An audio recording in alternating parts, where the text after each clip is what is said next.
if I had to choose between Steph Curry and Isaiah, I'd probably go with Isaiah in a scenario. All right, Charles, you can pick Isaiah. I'm going Curry all the time, all the way.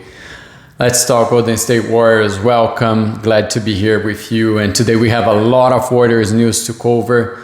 The offseason is going crazy, a lot of rumors, more about the trades. We're going to cover all today, and you're seeing on the screen right now. So we're going to talk about Podziemski. We're going to talk about Thompson and the rumors about Orlando Magic. We're going to talk about some of the Warriors GMs and coaching staff that were in Europe observing one of the potential draft picks. And we're also going to talk about one of our assistant coach that might be linked to the Lakers organization. So yeah, follow us, stay until the end to catch up on everything. I hope you're having a great day. Let's talk Golden State Warriors. So to start, Charles made this comment, obviously just his opinion, I respect that, but I do think, and I was thinking about that, like how much Curry is underrated yet after all the achievements, to the MVPs, final MVPs, 4 championship titles, scoring lead and 3-point records, everything else. It's so common to hear how people would not pick him to start a team and to build around, which surprised me. I just don't think it makes any sense. Maybe he's not the athletic player that dunks and people like to see, even though if you want to check his dunks here, he has some, and there's a reason he stopped that, because of his ankle, obviously, but it's just underrated and underestimated. I can't believe yet. I think he has all what is needed to be someone to build around. He has that passion for the team. He's a technical lead. He involves all the other players. So I just don't know. I can't understand comments like that. And I want to know what you think. Would you pick Curry to start your team around, or would you go with someone else? We know how Podziemski was important for the team. We know how much he evolved, and so he was, let's say, expected, right? And it's great to see he finished as the 5th position for the Rookie of the Year. That was won unanimously by Victor Wembanyama. We all knew about it as well, but it's great to see Podziemski. I do think that he deserved. He was important for us. He evolved a lot and was a very good surprise. Hopefully this year in the draft, we will have something similar, a surprising pick, and maybe the Warriors staff bring something good for us as well, even in that second round. So yeah, great to see, and hope that he keeps evolving. Definitely gonna be helpful for the next season. The next one, and I wanna leave the best for the end, so keep with us, keep with me. The last one, it's about our staff. Some of our members, Mike Dudley Jr. and a few more people, they were in France and they were observing one of the top prospects that we have in this draft class right now, that is called Zachary Ritzacher. He is playing right now. It's a lot of good things. It's a 6'10".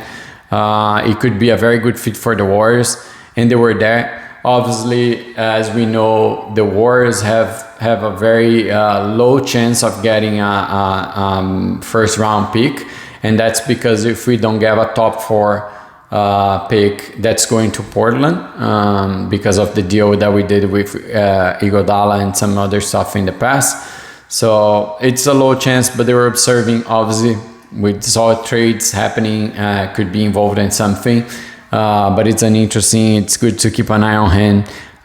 Zachary Ritzacher, there's a lot of good feedback, so might will definitely land in the NBA and see how I perform, maybe at the Warriors, right? Next, let's talk about so our assistant coach. We all know at this point Dave Hand was fired from the Lakers head coach position, and then as usual, and I don't even know how many times. I think if we look around in the NBA right now, so many people have been assistant coach and have been giving opportunities in other teams after passing through the Warriors, and obviously that's due to all the success and to the great mentorship that Steve Kerr does. So Kenny Atkinson is related right now. It's one of the 4 candidates for the Lakers head coach position. So we could potentially already be talking this offseason about losing not just players and having a rebuild on the roster, but also missing and losing some of our assistant coaches as well. So we keep an eye on that and see how things go. Remember that Atkinson has already replaced in some games Steve Kerr when Kerr was absent. So he has experience with that as well. And what else? And I think he has been head coach for other teams, the Brooklyn Nets and something like that. So that brings us to the most important news of the day that I want to speak with you. And obviously is that about Klay Thompson. So the rumors yesterday were that Klay Thompson had a mutual interest with their Magic. Am I fully surprised? Not really. I think no one should be at this point. Like, it's about the money, right? I think if Klay Thompson leaves the Bay Area, that's about the money. And I don't know. I'm still like, I know I said here days ago that I don't think he's going anywhere. I think he's going to get in a mutual agreement with the Warriors. Probably not for the amount of money, and definitely not for the amount of money that he would do in Orlando. But I don't know if he wants to go there. I think if he decides to go, it's a combination of that big bag of money, but also like maybe changing the environment, changing to a new city. I don't know. It's really hard for me to see Klay Thompson as in any other uniform out there. It's going to be definitely a savory flavor. So I hope, as I said before, I hope he keeps in the Warriors. I hope he gets in an agreement with the team. I don't think he deserves a full bag of like money and a large contract from the Warriors right now because he's having a change of his role. But I hope they can get into something. Anyway, it's something else for us to keep an eye. Well, and to finalize, did you know that the Warriors would probably have passed on Anthony Edwards in that draft? Remembering that Edwards was the first round pick of the draft when we got James Wiseman.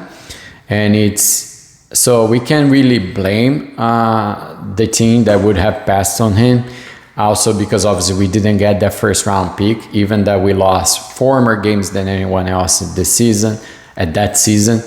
But there are some quotes from that time that came out recently with the whole success that Edwards and the Timberwolves are having in the playoffs this year, that the Warriors were not willing or thinking about prospect and drafting him, right? They were analyzing a few stuff. There was some misreading there, and it's likely that even with the first round, we wouldn't have go for Anthony Edwards. So I just want to share that with you. Obviously, right now he's one of the top players.